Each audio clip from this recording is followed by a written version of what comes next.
नमस्कार दोस्तों, RO test series 2022 की इस वीडियो में आप सभी का हार्दिक स्वागत है। उत्तर प्रदेश समीक्षा अधिकारी प्रारंभिक परीक्षा का टेस्ट सीरीज चल रहा है, जिसमें हमने अब तक कुल 36 टेस्ट कंप्लीट कर लिए हैं और आज हम देखेंगे टेस्ट नंबर 37 को। तो आइए शुरुआत करते हैं आज के इस टेस्ट का। पहला प्रश्न है कि निम्नलिखित कथनों पर विचार कीजिए। कथन और कारण दिया गया है, आइए देखते हैं।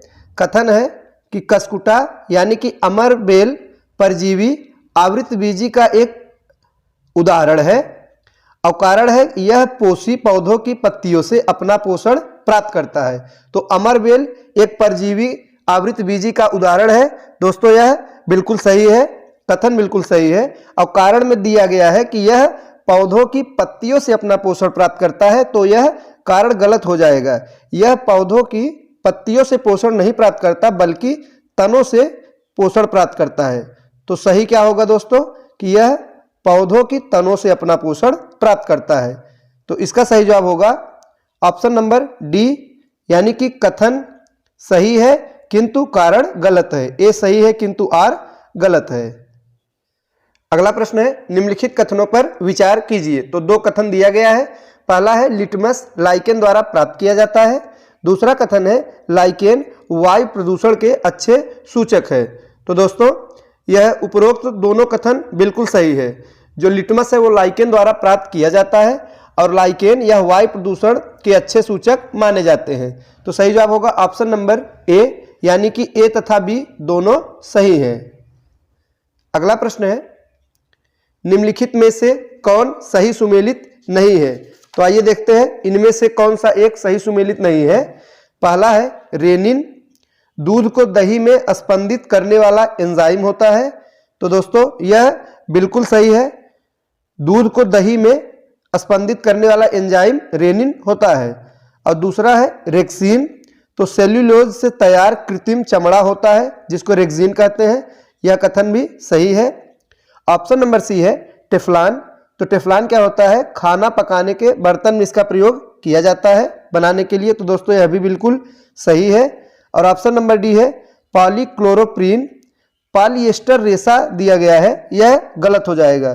पॉलीक्लोरोप्रीन दोस्तों यह क्लोरोप्रीन का एक उच्च बहुलक होता है। तो ऑप्शन नंबर डी यह सही सुमेलित नहीं है। अगला प्रश्न है इस्पात को जंगरोधी बनाने के लिए निम्नलिखित में से उसमें क्या मिलाया जाता है। तो ऑप्शन ए है निकिल और क्रोमियम, बी है नाइक्रोम और निकिल, सी है निकिल और जस्ता, डी है एल्युमिनियम और नाइक्रोम। तो सही जवाब होगा ऑप्शन नंबर ए, यानी कि निकिल और क्रोमियम मिलाया जाता है। इस्पात को जंगरोधी बनाने के लिए उसमें निकिल और क्रोमियम मिलाते हैं। अगला प्रश्न है दो कथन दिया गया है। पहला है प्रवाल भित्तियां जैव विविधता की विशाल राशि होती है, बिल्कुल सही है। और दूसरा कथन है यह जीवों के लिए आदर्श पारिस्थितिक तंत्र का निर्माण करती है। तो दूसरा कथन भी सही है। तो इसका सही जवाब होगा ऑप्शन नंबर ए, यानी कि दोनों कथन सत्य हैं। अगला प्रश्न है भारत का प्रथम होप स्पॉट क्षेत्र है। तो भारत का प्रथम होप स्पॉट क्षेत्र कौन सा है।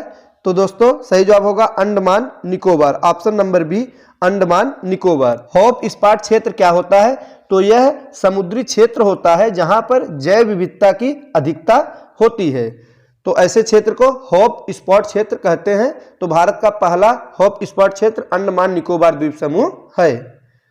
आगे है निम्नलिखित में से कौन भारत का प्रथम समुद्री राष्ट्रीय उद्यान है। महत्वपूर्ण प्रश्न है। तो भारत का प्रथम समुद्री राष्ट्रीय उद्यान कौन सा है, तो कच्छ की खाड़ी है। सही जवाब होगा ऑप्शन नंबर ए, कच्छ की खाड़ी। यह भारत का प्रथम समुद्री राष्ट्रीय उद्यान है। यह कहाँ स्थित है दोस्तों, यह भी याद रखिएगा, गुजरात में स्थित है। कच्छ की खाड़ी यह गुजरात में स्थित है, जो कि भारत का प्रथम समुद्री राष्ट्रीय उद्यान है। नेक्स्ट है national bureau of plant genetic resources कहाँ स्थित है।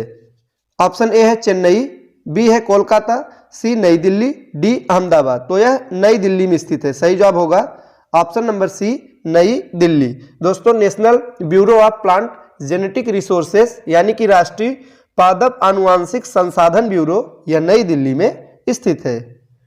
अगला प्रश्न है निम्नलिखित में सही सुमेलित नहीं है। तो आइए देखते हैं। पहला है जल प्रदूषण निवारक अधिनियम। तो दोस्तों यह 1974 में यह अधिनियम लाया गया, तो यह बिल्कुल सही है, ऑप्शन नंबर ए सही है। और ऑप्शन बी है वन संरक्षण अधिनियम 1972 दिया गया है, यह गलत हो जाएगा। वन संरक्षण अधिनियम भारत में 1980 में यह अधिनियम लाया गया। तो कब लाया गया? 1980 में। और जो 1972 दिया गया है, तो दोस्तों 1972 में वन्य जीव संरक्षण अधिनियम लाया गया। यह भी याद रखिएगा, परीक्षा में पूछा जाता है। अगर 1972 पूछा जाएगा तो वन्य जीव संरक्षण अधिनियम 1972 हो जाएगा, और सिर्फ वन संरक्षण अधिनियम पूछा जाएगा तो 1980। और तीसरा है वायु प्रदूषण निवारक एवं नियंत्रण अधिनियम, यह 1981 में लाया गया, यह भी सही है। डी है पर्यावरण सुरक्षा अधिनियम 1986, तो यह भी सही है। चारों अधिनियम याद कर लीजिएगा, परीक्षा में पूछा जाता है। तो इस प्रश्न का सही जवाब क्या होगा? ऑप्शन नंबर बी वन संरक्षण अधिनियम, यह 1972 नहीं है बल्कि 1980। अगला प्रश्न है निम्नलिखित में सही सुमेलित नहीं है। परियोजना से प्रश्न पूछा गया है, आइए देखते हैं। पहला है हिम तेंदुआ परियोजना 2009 दिया गया है, तो यह बिल्कुल सही है, 2009 में हिम तेंदुआ परियोजना लाया गया। बी है लाल पांडा परियोजना 1996 में, यह भी सही है। सी है हांगुल परियोजना 1990 दिया गया है, दोस्तों यह गलत हो जाएगा। हांगुल परियोजना यह 1970 में जम्मू कश्मीर सरकार द्वारा शुरू किया गया। तो किसके द्वारा शुरू किया गया दोस्तों? जम्मू कश्मीर राज्य सरकार द्वारा यह योजना सन 1970 में शुरू किया गया था, और 1990 यह गलत हो जाएगा। और हांगुल क्या है दोस्तों? तो यह यूरोपीय रेंडियर प्रकार के हिरण होते हैं। तो यह एक प्रकार के हिरण है जो कि इस समय केवल दाचीग्राम राष्ट्रीय उद्यान में बचे हुए हैं। दाचीग्राम राष्ट्रीय उद्यान, यह भी परीक्षा में पूछा जाता है, और यह कहाँ है दोस्तों? जम्मू कश्मीर में। तो वहां पर उस राष्ट्रीय उद्यान में हांगुल हिरण इस समय बचे हुए हैं। और ऑप्शन नंबर डी है गैंडा परियोजना 1987, यह भी सही है। तो दोस्तों ये थे आज के महत्वपूर्ण प्रश्न। मिलते हैं अगले वीडियो में कुछ नए प्रश्नों के साथ, तब तक के लिए नमस्कार।